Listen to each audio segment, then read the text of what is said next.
जब हम कोई फास्ट एक्टिविटी करते हैं या कोई स्टेयर क्लाइंब करते हैं या कोई ट्रैक पे जल्दी चढ़ने की कोशिश करते हैं या 100 मीटर स्प्रिंट मारा, तो कई लोग हाइपर वेंटिलेशन में,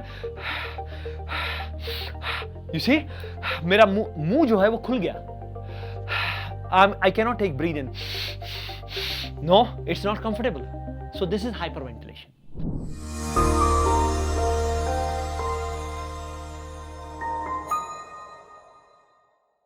Welcome to Ash Wellness Club. Hi, I'm Kunal Sharma. I'm your fitness and lifestyle coach. I'm here to help you form happier and healthier habits. So guys, आज हम लोग जो discuss करने जा रहे हैं, नोज ब्रीदिंग ठीक है या माउथ ब्रीदिंग ठीक है, किससे ज्यादा बेनिफिट है और किससे ज्यादा नुकसान है. So guys, ये डिपेंड करता है कि उस वक्त आप कौन सी एक्टिविटी कर रहे हैं. फॉर एग्जाम्पल, अगर आप बॉडी बिल्डिंग, वेट लिफ्टिंग कर रहे हैं तो नेचुरली आप ब्रीद इन और ब्रीद आउट नोज से नहीं ले पाएंगे. उस वक्त आपको breathe out by mouth is a better option. Okay, अगर आप स्प्रिंटिंग कर रहे हैं तब भी ये मैनिपुलेट हो जाती है ब्रीदिंग. नोज से हम लोग ब्रीद इन कर सकते हैं, आउट जो है वो माउथ से होती है. सो ये सारे सर्कमस्टांसेस जो हैं ये प्रेशर में है. वैसे ही नॉर्मल लाइफ में जब हम लोग स्ट्रेस में होते हैं, उस टाइम में भी जब हम लोग ब्रीदिंग कर रहे होते हैं, हमें पता नहीं होता. मैक्सिमम टाइम हम लोग माउथ यूज करते हैं बैठे बैठे, ऑफिस में, स्कूल में, घर में, आपको पता ही नहीं लगेगा आप माउथ ब्रीदिंग कर रहे हैं, बट वो सबकॉन्शियस माइंड में जाके बैठ जाता है और आपको समझ में नहीं आता कि उस वक्त आप ठीक ब्रीदिंग कर रहे हैं कि नहीं ठीक ब्रीदिंग कर रहे हैं. तो आज से ही आप जब ब्रीद इन कर रहे हैं या ब्रीद आउट कर रहे हैं उसका ध्यान दीजिए. माउथ ब्रीदिंग हमेशा नुकसानदायक है अनटिल और अनलेस आप कोई हैवी एक्टिविटी कर रहे हैं. Okay, is that clear? अभी कई छोटे बच्चे जब आप सोते हैं, उनको देखते हैं, सोते होते हैं और आप देखते हैं उनको कहीं किसी रिश्तेदार के घर में या आपके घर में, अगर आप उनको नोटिस करें तो मैक्सिमम टाइम आप देखेंगे उनका माउथ खुला रहता है. वो माउथ ब्रीदिंग कंफर्टेबली कर रहे होते हैं, नोज ब्रीदिंग नहीं करते, नोज हमेशा ब्लॉक रहता है. मैंने ये नोट किया पर्सनल लेवल पे कि ह्यूमन बॉडी कैसे डिजाइन हुआ और ये मैकेनिज्म कैसे काम कर रहा है.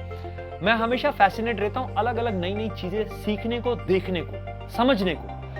तो जब हम लोग breathe in and breathe out nose से कर रहे हैं तब हमारा ब्लड का पीएच लेवल अलग होता है. जब हम लोग ब्रीद आउट बाय माउथ कर रहे हैं, ब्रीद इन बाय नोज कर रहे हैं, तब पीएच लेवल ब्लड का अलग होगा.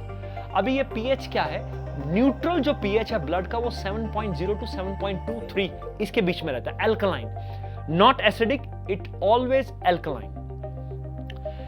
जब हमारा ब्रीदिंग रेट चेंज होता है, ब्रीदिंग स्टाइल चेंज होता है, रात को एडल्ट्स भी मैंने देखा है, including me, sometimes when I am very tired, okay, very exhausted, that time many times मैंने नोट किया जब मैं breathe in and out mouth use कर लेता हूं तो मेरा नींद खुल जाता है. ये अच्छी बात है कि आपका नींद खुल जाता है. आप नोज नहीं यूज कर रहे हैं, माउथ यूज किया तो नींद खुल गया.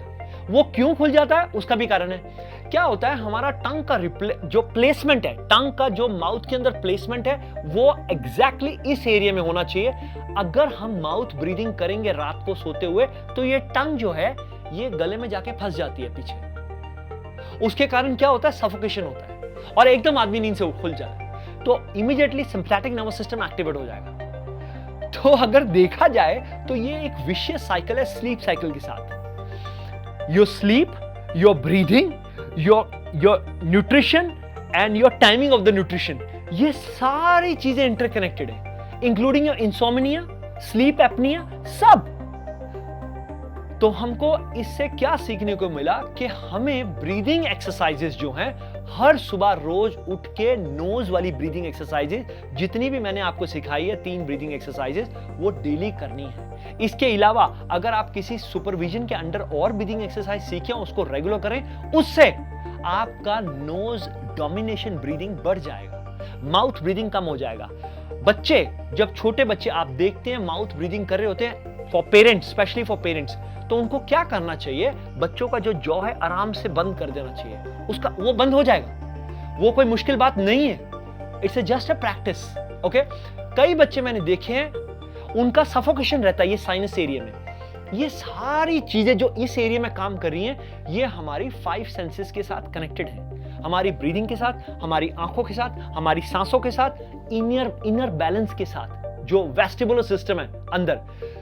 तो इस सेक्शन में, इस वीडियो में हम लोग सिर्फ और सिर्फ nose breathing, mouth breathing, hyperventilation. जब हम लोग हाइपर वेंटिलेशन में आते हैं, हाइपर वेंटिलेशन में क्या है, हम लोग जब हम कोई फास्ट एक्टिविटी करते हैं या कोई स्टेयर क्लाइंब करते हैं या कोई ट्रैक पे जल्दी चढ़ने की कोशिश करते हैं या 100 मीटर स्प्रिंट मारा, तो कई लोग हाइपर वेंटिलेशन में, यू सी, मेरा मुंह जो है वो खुल गया, I cannot take breathe in. No, it's not comfortable.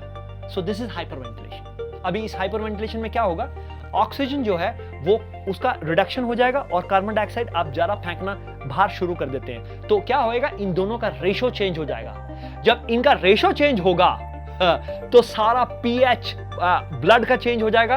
अंदर जो न्यूरोमस्कुलर सिस्टम, जो ब्रेन के साथ कनेक्टेड सिस्टम है, sympathetic and parasympathetic nervous system है, इसका सिस्टम चेंज हो जाएगा। जो कामनेस का सिस्टम है, पैरासिम्पैथेटिक नर्वस सिस्टम, जो कामनेस एक्टिवेट करता है, उसका एक्टिवेशन चेंज हो जाएगा। रात को स्लीप साइकिल चेंज हो सकता है। तो ब्रीदिंग एक्सरसाइजेस को कभी भी अंडर एस्टिमेट मत करिए। जब भी आप हाई स्ट्रेस में हो, नॉर्मल लाइफ में भी, ब्रीदिंग की तरफ ध्यान दीजिए कि मैं कैसे ब्रीदिंग कर रही हूं या कर रहा हूं। ओके, ऑफिस में बैठे बैठे कंप्यूटर के सामने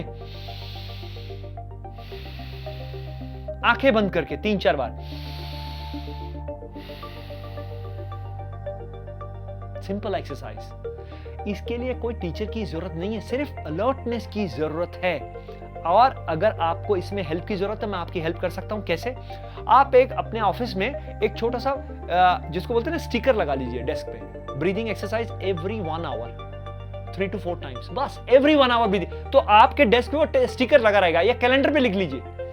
कैलेंडर पे भी लिख देंगे तब भी आपको समझ में आ जाएगा कि एक सिस्टम में, एक डिसिप्लिन में आना है। जैसे हम लोग डिसिप्लिन में पार्टी करते हैं, रात को टीवी पे आराम से प्रोग्राम देखते हैं, वो बिंज वॉचिंग करते हैं, आईपैड यूज करते हैं, वैसे ही डिसिप्लिन में ये ब्रीदिंग एक्सरसाइज आपको अडेप्ट करनी है रेगुलर बेसिस पे। स्टूडेंट्स के लिए स्पेशली, गाइस ध्यान से सुन लीजिए, इसको सीरियसली लेना है। जोक्स अपार्ट, अगर आप ब्रीदिंग एक्सरसाइज आज से शुरू करेंगे, आज के 10 साल के बाद आप मुझे याद करेंगे कि किसी ने मेरे को बोला था ब्रीदिंग एक्सरसाइज से काफी हेल्प होती है। अगर ब्रीदिंग एक्सरसाइजेस मेरे को हेल्प कर सकती हैं, तो आपको भी हेल्प कर सकती हैं, आपके फ्रेंड को भी हेल्प कर सकती हैं, आपके मम्मी को भी हेल्प कर सकती हैं, छोटी सिस्टर को हेल्प कर सकती हैं। पर कंडीशंस अप्लाई, उसकी आदत आज से डालनी है, अभी से,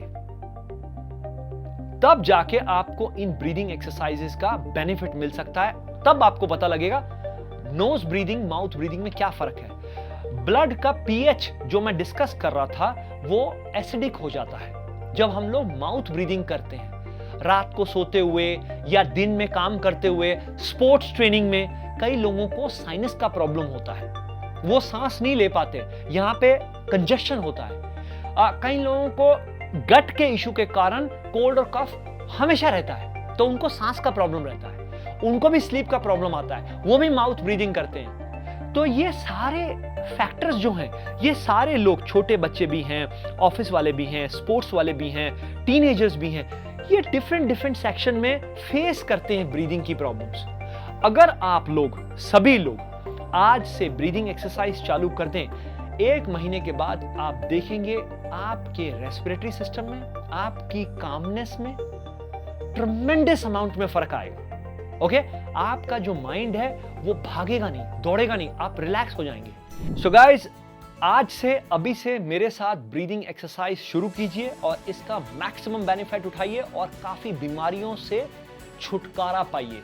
ओके, और अगर आपको ये वीडियो नॉलेजेबल लगा है तो इसको अपने फ्रेंड्स और फैमिलीज में मैक्सिमम शेयर कीजिए ताकि उनका भी बेनिफिट हो। और subscribe to our channel, press the bell icon button for more interesting and powerful videos.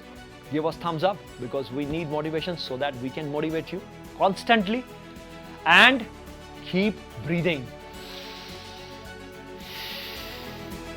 Keep smiling.